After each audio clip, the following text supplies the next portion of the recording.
Abantu abeswele baseMahobistad eNorth West bahlale izinsuku ngeinsuku belindele ukuthola ijumbana zokudla. Abanye babo bebebambe imiqa, abanye belindele ukuthi ijumbana lezi zizolethwa emakhaya abo. Endaweni eziningi kuze kwelekelela izinhlangano eziyimele. Uhlala yedwana kulesikhathi se-lockdown. Usholokwane Khashegake oneminyaka ngama-78 uhlala kulendlu engekho esimweni esigculisayo enamagumbi amabili. Ungomunye wabantu abangama-60 abemukeliswa izijumbana zokudla ngosomabhizinisi wendawo uxoxa ikati eziko. Uthi bese imbulela indlala ngenxa yokushoda kokudla, kepha uthokoze kakhulu ngalolu sizo abalutholile.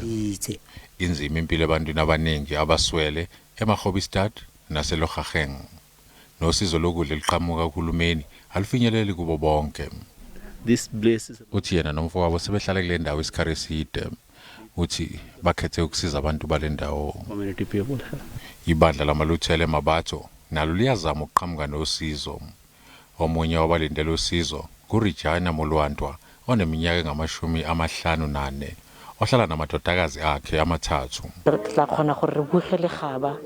Uthi sebezokwazi ukuthola into abazoyidla nabantwana njengoba bengasebenzi.